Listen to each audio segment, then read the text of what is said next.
فلا هادي له وأشهد أن لا إله إلا الله وحده لا شريك له وأشهد أن محمدًا عبده ورسوله أما بعد. قال الله تعالى في القرآن الكريم: أعوذ بالله من الشيطان الرجيم. إن الذين يتلون كتاب الله وأقاموا الصلاة وأنفقوا مما رزقناهم سرا وعلانية يرجون تجارة لن تبور ليوفيهم أجورهم ويزيدهم من فضله إنه غفور شکور۔ میرے بھائیوں، مسجد میں تشریف فرما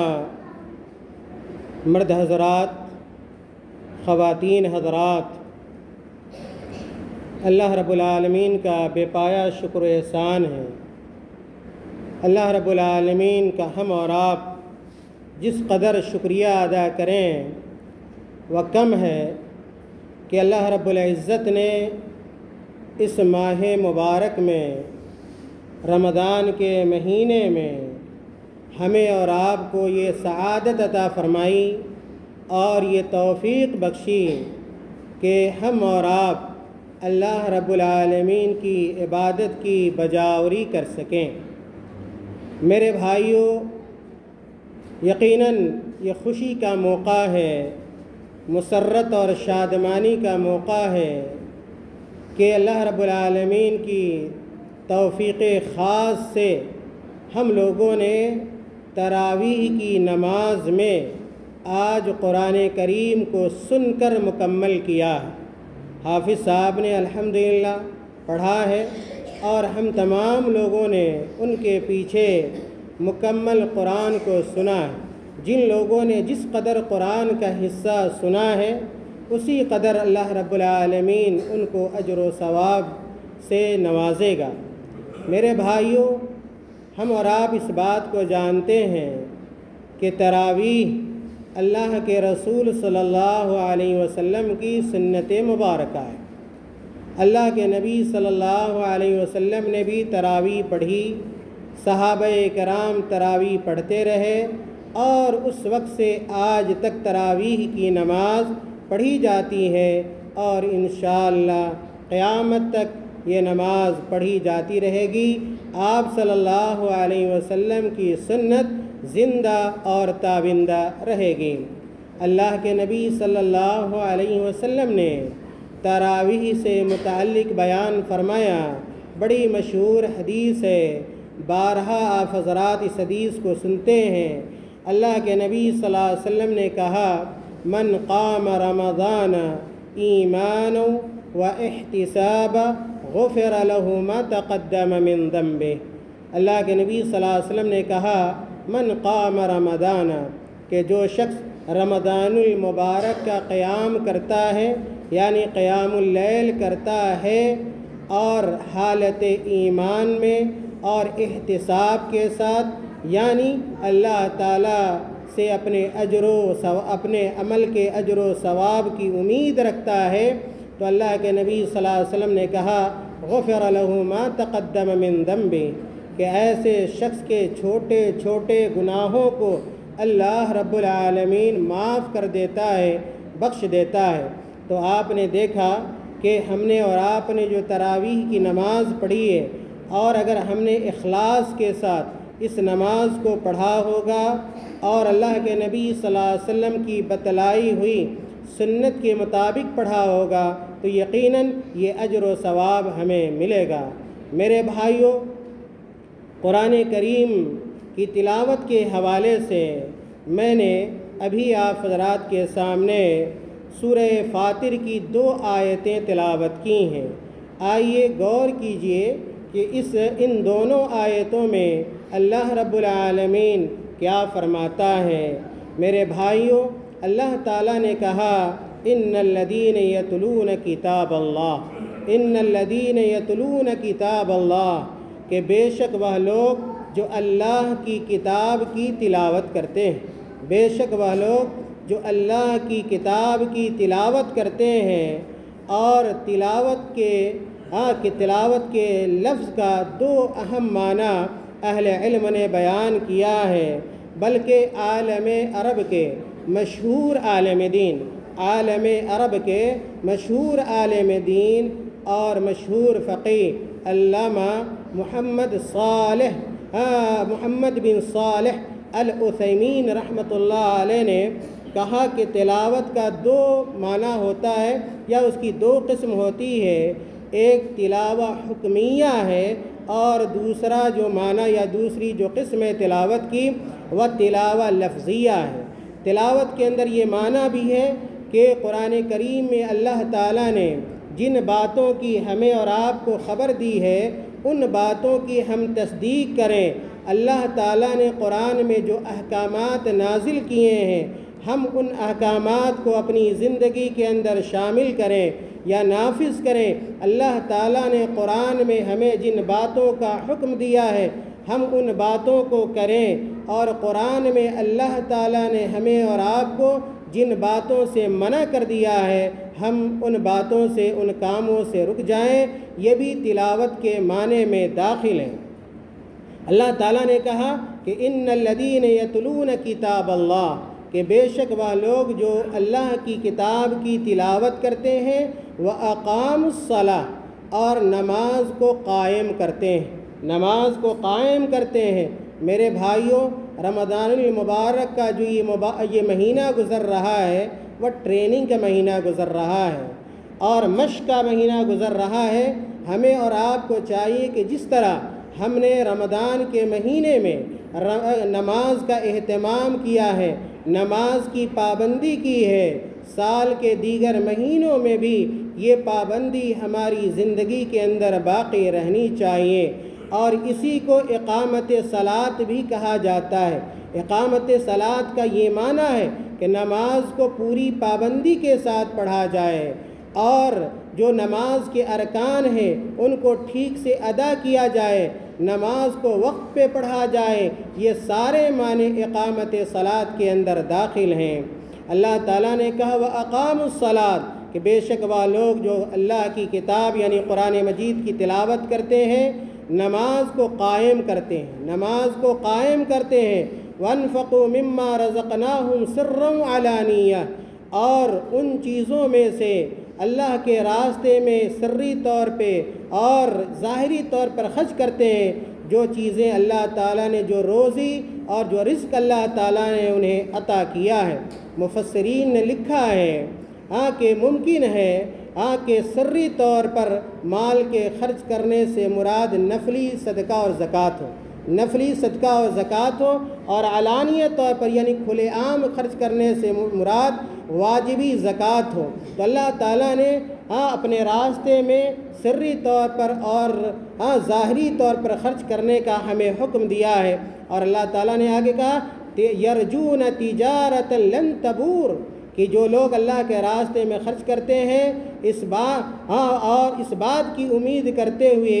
بلکہ انہیں یہ یقین ہوتا ہے کہ یہ ایسی تجارت ہے جو گھاٹا نہیں پہنچائے گی۔ اللہ کے راستے میں خرچ کرنا میرے بھائیو ایسا سودا ہے، ایسی تجارت ہے جس تجارت کے کرنے والے کو کبھی نقصان نہیں پہنچتا ہے۔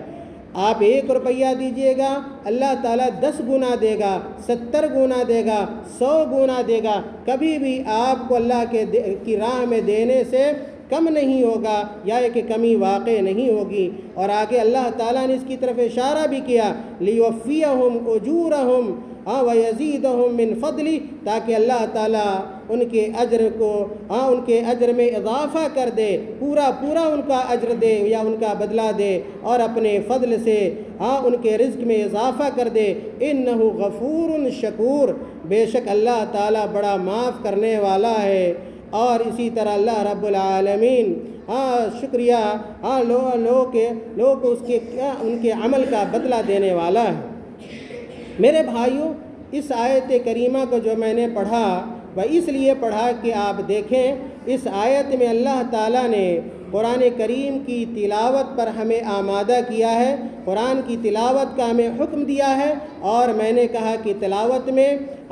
یہ بھی داخل ہے کہ قرآن پر آپ عمل کریں، قرآن کے احکام کی تنفیذ ہونی چاہیے، اور اس تلاوت کے معنی کے اندر جو دوسرا معنی ہے وہ یہ بھی ہے کہ قرآن کے جو الفاظ ہیں، قرآن کے جو الفاظ ہیں، ان الفاظ کی ہم اور آپ تلاوت کریں، قرآن کو پڑھیں، اور اگر ہم اور آپ قرآن کو پڑھتے ہیں، قرآن کو سنتے ہیں تو اس کا بھی بڑا اجر اور بڑا ثواب ہے۔ بلکہ اللہ کے نبی صلی اللہ علیہ وسلم قرآن پڑھتے بھی تھے، قرآن اپنے صحابہ سے سنتے بھی تھے، اور قرآن سن کر اللہ کے نبی صلی اللہ علیہ وسلم روتے بھی تھے۔ میرے بھائیوں، قرآن پڑھنے کا، قرآن کی تلاوت کا کیا ثواب ہے، اس کے تعلق سے بہت ساری حدیثیں ہیں۔ ان حدیثوں میں سے چند حدیثوں کو میں آپ کے سامنے ذکر کروں گا۔ میرے بھائیوں، قرآن کی تلاوت عمومی اعتبار سے، یعنی پورے قرآن کو آپ پڑھیے، قرآن کو حفظ کیجئے، قرآن کی قرأت کیجئے، اس کا بھی بڑا اجر ہے۔ قرآن کی بعض صورتوں کی فضیلت بھی اللہ کے نبی صلی اللہ علیہ وسلم نے بیان کی ہے، قرآن کی بعض آیتوں کی فضیلت بھی اللہ کے نبی صلی اللہ علیہ وسلم نے بیان کی ہے۔ پورے قرآن کو پڑھنے کی جو فضیلت ہے، حدیث کے اندر حضرت عثمان بن عفان رضی اللہ تعالیٰ عنہ کی روایت ہے، بڑی مشہور حدیث ہے۔ امام بخاری رحمۃ اللہ علیہ نے اس حدیث کو اپنی صحیح کے اندر بیان کیا ہے کہ اللہ کے نبی صلی اللہ علیہ وسلم نے کہا، خیرکم من تعلم القرآن وعلمہ، خیرکم من تعلم القرآن وعلمہ۔ اللہ کے نبی صلی اللہ علیہ وسلم نے کہا کہ خیرکم من تعلم القرآن وعلمہ، کہ تم میں کا وہ شخص بہتر ہے جو قرآن کو سیکھتا ہے اور قرآن کو سکھاتا ہے۔ قرآن کا سیکھنا اور قرآن کا سکھانا یہ بہتر عمل ہے اور خیر اور بھلائی والا کام ہے۔ اس لیے ہم تمام لوگوں کو چاہیے کہ ہم قرآن کا علم حاصل کریں۔ اگر ہم قرآن کا علم جانتے ہیں یا کہ قرآن پڑھنا جانتے ہیں تو دوسرے لوگوں کو بھی قرآن سکھانا چاہیے، اس کا بڑا اجر و ثواب ہے۔ اسی طرح قرآن کی تلاوت کے ثواب سے متعلق حضرت عائشہ رضی اللہ تعالیٰ عنہ کی مشہور روایت ہے، اللہ کے نبی صلی اللہ علیہ وسلم نے کہا، الماہر بالقرآن، الماہر بالقرآن مع السفرۃ الکرام البررہ۔ اللہ کے نبی نے کہا کہ جو قرآن کا ایکسپرٹ ہوگا، قرآن کا ماہر ہوگا، اس سے یہ بھی پتہ چلتا ہے کہ ہمیں قرآن کے اندر مہارت حاصل کرنی چاہیے اور قرآن کا خصوصی علم ہمیں حاصل کرنا چاہیے۔ اللہ کے نبی نے کہا، الماہر بالقرآن مع السفرۃ الکرام البررہ، کہ دن قیامت میں ایسے ماہرین قرآن نیکوکار بزرگ فرشتوں کے ساتھ ہوں گے، ان کی ہمسائیگی فرشتوں کے ساتھ ہوگی۔ اور آگے اللہ کے نبی صلی اللہ علیہ وسلم نے کہا، والذی یقرأ القرآن ویتتعتع فیہ، کہ وہ آدمی جو قرآن کو پڑھتا ہے، وہ آدمی جو قرآن کو پڑھتا ہے اور قرآن پڑھنے میں ہکلاتا ہے، توتلاتا ہے، قرآن پڑھنے میں اس کو دقت آتی ہے، پریشانی آتی ہے، اس کے باوجود وہ آدمی قرآن پڑھتا ہے۔ میرے بھائی، اس کا اجر کیا ہے؟ اللہ کے نبی نے کہا کہ وَهُوَ عَلَيْهِ شَاقٌ، کہ دقت اور دشواری کے باوجود قرآن پڑھتا ہے، لَهُ أَجْرَانِ، لہو اجران۔ اللہ کے نبی نے کہا کہ ایسے آدمی کو قرآن پڑھنے کا دوگنا ثواب ملتا ہے، دوہرا اجر ملتا ہے۔ ایک اجر اس بات پر ملتا ہے کہ اس نے قرآن کو پڑھا، قرآن کی تلاوت کی، اور دوسرا جو اجر ملتا ہے اس کو دقت اور پریشانی برداشت کرنے کی وجہ سے ملتا ہے۔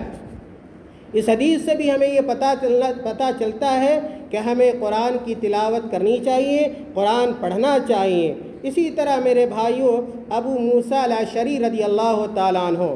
ابو موسیٰ الاشعری رضی اللہ تعالیٰ عنہ بڑے مشہور صحابی ہیں۔ کہتے ہیں کہ اللہ کے نبی صلی اللہ علیہ وسلم نے کہا، مثل الذی یقرأ القرآن، مثل الذی یقرأ القرآن۔ اس حدیث میں اللہ کے نبی صلی اللہ علیہ وسلم نے قرآن پڑھنے والوں کے اجر و ثواب اور اس کی فضیلت کو ایک مثال دے کر سمجھایا ہے۔ اللہ کے نبی نے کہا، مثل الذی یقرأ القرآن، وہ اس آدمی کی مثال جو قرآن پڑھتا ہے، مثل الاترجہ، مثل الاترجۃ، سنگترے کی طرح ہے۔ سنترا دیکھا ہوگا آپ لوگوں نے، کھایا بھی ہوگا، اس کی خوشبو کو بھی محسوس کیا ہوگا۔ تو اللہ کے نبی صلی اللہ علیہ وسلم نے قرآن پڑھنے والے کی مثال سنترے سے دی ہے، اور آگے اس کی وضاحت کی اللہ کے نبی نے کہ ریح ہوا طیب، کہ سنترا لیجئے، اپنے ناک کے پاس لے جائیے تو اس سے خوشبو آپ کو ملے گی، خوشبو آپ محسوس کیجئے گا۔ جب کھائیے گا تو کھانے میں بھی جب کھائیے گا تو کھانے میں بھی کیا ہے، اچھا لگے گا۔ اور آگے اللہ کے نبی صلی اللہ علیہ وسلم نے کہا وَمَثَلُ الْمُؤْمِنِ الَّذِي لَا يَقْرَأُ الْقُرْآنَ وَمَثَلُ الْمُؤْمِنِ الَّذِي لَا يَقْرَأُ الْقُرْآنَ، کہ وہ مومن جو قرآن کو نہیں پڑھتا، مومن ہے لیکن قرآن کو نہیں پڑھتا ہے، اللہ کے نبی نے اس آدمی کی، اس مومن کی مثال دی کَمَثَلِ التَّمْرَةِ، کَمَثَلِ التَّمْرَةِ، اس آدمی کی مثال ایک کھجور جیسی ہے۔ کھجور کو آپ دیکھیے گا، جب ناک کے پاس لے جائیے گا کوئی خوشبو آپ کو نہیں ملے گی، لیکن کھائیے گا تو مزہ آئے گا، کھائیے گا تو مزہ آئے گا۔ یہ اس آدمی کی مثال ہے جو مومن تو ہے، صاحب ایمان تو ہے، لیکن قرآن کو نہیں پڑھتا ہے۔ تو یقیناً ہم چاہیں گے کہ ہم ایسا مومن بنیں جس کی مثال سنترے سی، جو جہاں رہیں ہم سے کیا ہے، لوگوں کو فائدہ پہنچے، لوگ خوشبو محسوس کریں، قرآن کی ہم تلاوت کریں، اور ہم سے ہر حال میں ہر مسلمان اور مومن کو فائدہ پہنچنا چاہیے۔ میرے بھائیوں، ایک اور حدیث سنا کر میں اپنی بات ختم کروں گا، اس لیے کہ کئی لوگ بھی ہیں، رضوان صاحب بھی ہیں، حافظ نیاز صاحب بھی انشاءاللہ کچھ بات کہیں گے یہ لوگ، مجھے امید ہے۔ ایک اور حدیث سنیے، اس کے بعد میں اپنی بات ختم کروں۔ میں تو ہر روز آپ لوگوں سے کچھ نہ کچھ کہتا رہا ہوں۔ اللہ کے نبی صلی اللہ علیہ وسلم نے ایک حدیث کے اندر بیان فرمایا، ابو امامہ رضی اللہ تعالیٰ عنہ اس حدیث کے راوی ہیں، بیان کرتے ہیں کہ اقرأوا القرآن، اللہ کے نبی نے کہا کہ اے لوگو، اے میرے صحابہ، قرآن کو پڑھا کرو، قرآن کو پڑھو۔ فَإِنَّهُ يَأْتِي يَوْمَ الْقِيَامَةِ شَفِيًّا لِأَصْحَابِهِ، اگر آپ دنیا میں قرآن پڑھو گے، مرو گے، آخرت میں جاؤ گے تو یہ قرآن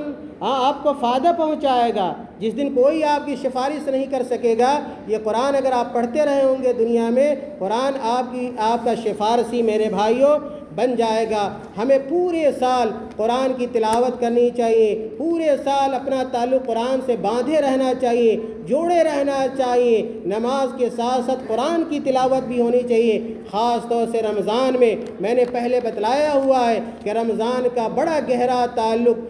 قرآن سے ہے، اور اللہ کے نبی صلی اللہ علیہ وسلم خاص طور سے جبریل علیہ السلام کے ساتھ رمضان میں قرآن کو دہراتے تھے۔ اگر سلف کے واقعات کو دیکھیے گا تو پتہ چلے گا کہ بڑے بڑے جو ہمارے اسلاف تھے، بڑے بڑے جو صحابہ تھے، تابعین تھے، سارے کاموں کو چھوڑ کر رمضان المبارک میں قرآن کی تلاوت کیا کرتے تھے۔ امام زہری رحمہ اللہ سے متعلق آتے، امام زہری بہت بڑے تابعی گزرے، اہل علم جانتے ہیں، اور بیشتر حدیثوں کی سند میں یہ آتے ہیں۔ امام زہری رحمۃ اللہ علیہ سے متعلق آتا ہے اذا دخل رمضان یقول، کہ جب رمضان کا مہینہ آتا تو امام زہری رحمۃ اللہ علیہ کہتے انما هو تلاوت القرآن، یہ رمضان کا مہینہ یہ قرآن کی تلاوت کا مہینہ ہے، واطعام الطعام، اور غریبوں کو کھانا کھلانے کا مہینہ ہے۔ اسی طرح امام مالک رحمۃ اللہ علیہ بہت بڑے مشہور محدث گزرے ہیں، ان کی حدیث کی کتاب بڑی مشہور ہے۔